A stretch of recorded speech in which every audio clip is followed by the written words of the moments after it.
Good evening and welcome to the Charles in Charge Cowboys Sports Report.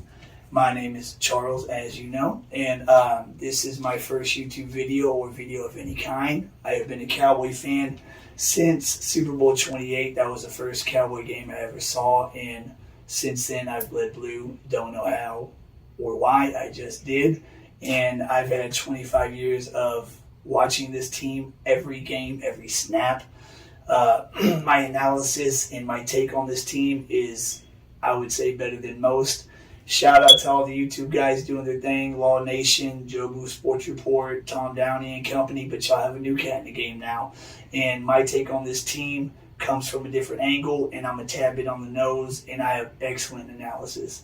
Now, I'd like to start by saying what Troy Aikman, who is not a homer by any means, and Randy Moss said, this team is as close to the 90s team as it's ever been.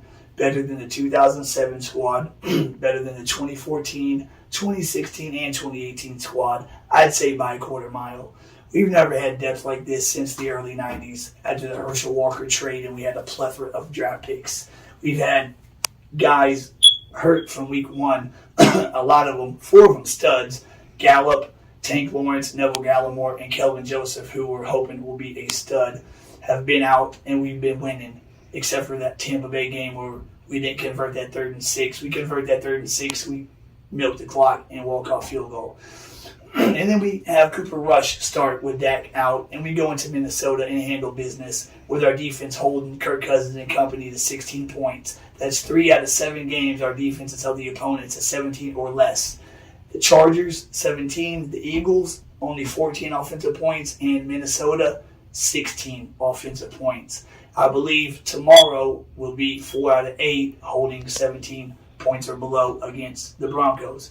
Now, as y'all know, y'all might not know, we have not beat them since the Aikman days. I don't know if it was 96 or 94. But I believe the Cowboys win this game handily, just like the Broncos did the last time we met in 2017, except the score will be reversed, 42-17 Cowboys. Our receivers are banged up. They got a good secondary, but they got no front seven. Zeke will run for $150, Pollard for at least 100, and that'll open up the passing game. Cooper's going to play. He plays banged up every week, and Cowboys win that game easily. This team, I guarantee you, will go 16-1, at worst 15-2, and has the best shot for the number 1 seed, being that Tampa lost against New Orleans, and being that they lost against Trevor Siemian at that. If they lose against Trevor Siemian, they can lose to anybody. Now, my prediction is we roll these next 2 games easily. We go to Kansas City. They've got no defense. We run the ball up and down the field. They probably have 15 minutes time of possession to our 45. We're averaging 33 as it is. And then the Vegas Raiders are going to come into town Thanksgiving without Henry Ruggs. Sad what happened to him.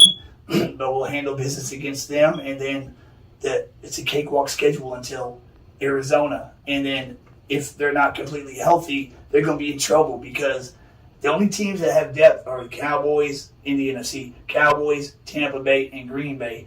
If the Rams or the Cardinals get an injury or two, they're screwed, basically. They do not have depth like we do.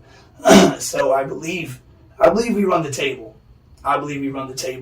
Now, Denver don't have Von Miller or Bradley Chubb, so pass rush won't be a problem. Once Ty Smith is healthy and back at left tackle, they better put Terrence Steele back at right tackle because we have uncovered a gem in him.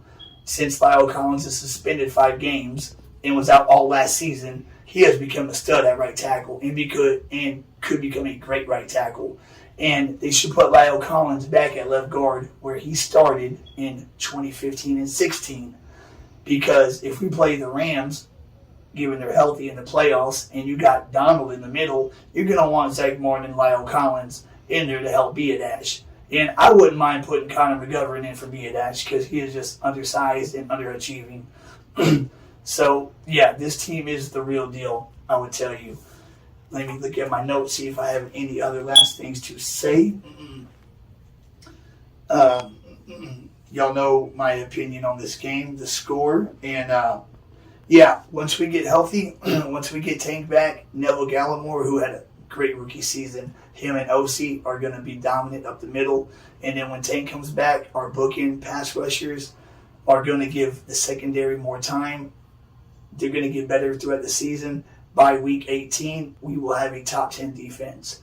Cowboy fans, Cowboy Nation, like Michael Irvin said, buy your Super Bowl tickets early. I'm guaranteeing they make it at least to the NFC Championship. Minimum, if not the Super Bowl. This is our year. Now, I'm very kind of pissed that they didn't even try to trade for anybody because the future is now. But, yeah, this is our year, guys. That's all for tonight. Please like and subscribe and do all those good things to get on my channel. In the off season, I will have ball players on my show. Jalen Darden, buddy of mine, 4th round pick for Tampa Bay, Xavier Howard and company. I will have them during the off season. Jalen couldn't make it tonight because he had to leave. It's their bye week, and that is what it is. But that's it for tonight, and I'll have a new video next week. And please tune in.